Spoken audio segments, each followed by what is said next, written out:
એવું છે કે અહીંયા એલડી એન્જિનિયરિંગ કોલેજમાં ચોથા સેમેસ્ટરમાં કેમિકલ ફેકલ્ટીમાં અભ્યાસ કરતા ઉર્મિન કમલેશભાઈ ચુયા જે room number 403 D block LD engineering હોસ્ટેલમાં રહેતા હતા અને એમની ગઈ 1 જુલાઈના રોજ પરીક્ષા દરમિયાન એમની સાથે એક મોબાઈલ મળી આવેલ જે ગેરરીતિ સબબ પરીક્ષા વિભાગ દ્વારા એક યુનિવર્સિટી દ્વારા એક કાર્યવાહી કરવામાં આવેલી હતી. જેના દ્વારા એમને લાગી આવતા થોડા ડિપ્રેશનમાં આવી ગયેલા હતા અને એ બાબતે એમના મિત્ર મંડળ નાને અવારનવાર એની જાણ થઈ. પરંતુ આ ગઈ તારીખ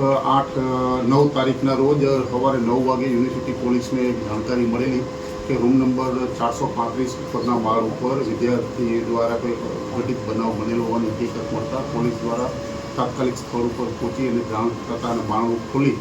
જોતા જે અંદરથી બંધ હાલતમાં હતું જે ખોલાવી અને તપાસ કરતા વિદ્યાર્થીએ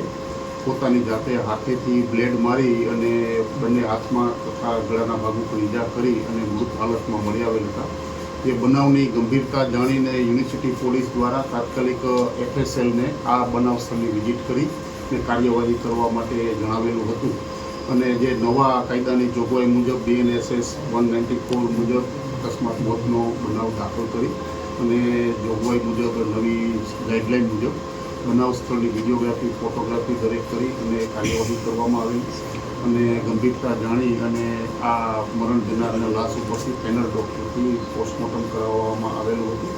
અને પોસ્ટમોર્ટમ કરી ડૉક્ટર દ્વારા કોઝ ઓફ ડેથ હાલમાં FSL રિપોર્ટને આધારે પેન્ડિંગ રાખેલ છે અને આ વિદ્યાર્થી દ્વારા આજુબાજુના મિત્ર મંડળ દ્વારા એના મિત્રોની તપાસ કરવામાં આવી રહેલ છે અને પૂછપરછ કરી નિવેદન લેવામાં આવેલ. પરિવારના સભ્યો દ્વારા આવેલા અને એમને કંઈક શંકા કરેલી હતી કે યુનિવર્સિટી દ્વારા આ બાબતે હોસ્ટેલમાં જેમાં કોઈ કેમેરા કેમ લગાવેલા નથી, સુરક્ષાના પૂરતા સાધનો ખાતે ઇન્સ્ટોલ કરવામાં આવેલું જેઓ બાબતને આક્ષેપવાળી હકીકત હતી. જે બાબતે તેમના પરિવારના સભ્યો ગઈકાલે રાત્રે યુનિવર્સિટી હોસ્ટેલ આવેલા હતા અને LD એન્જિનિયરિંગના પ્રિન્સિપાલ તેમજ રેક્ટર અને બધાએ સાથે મળી અને એમની રજૂઆત એ સાંભળી રહેલ છે અને એ બાબતે એમની બાંહેધરી આપેલી છે અને તપાસ કરી રહી છે. હાલમાં ગુજરાત યુનિવર્સિટી પોલીસ સ્ટેશન દ્વારા મરણ જનારના મૃત બાબતે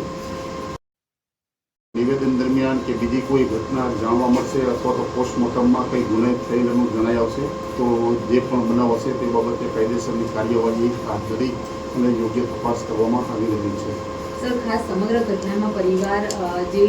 હોસ્ટેલ છે તેના સંચાલકોને બેદરકાર ગણી રહ્યા છે, મૃતદેહ સ્વીકારવાનો પણ ઇનકાર કરે છે કે તેઓની વિરુદ્ધ કાર્યવાહી થવી જોઈએ. એને લઈને શું કાર્યવાહી? હાલમાં તો એ બાબતે યુનિવર્સિટીના વિષયમાં પોલીસ દ્વારા તો ક્રિમિનલ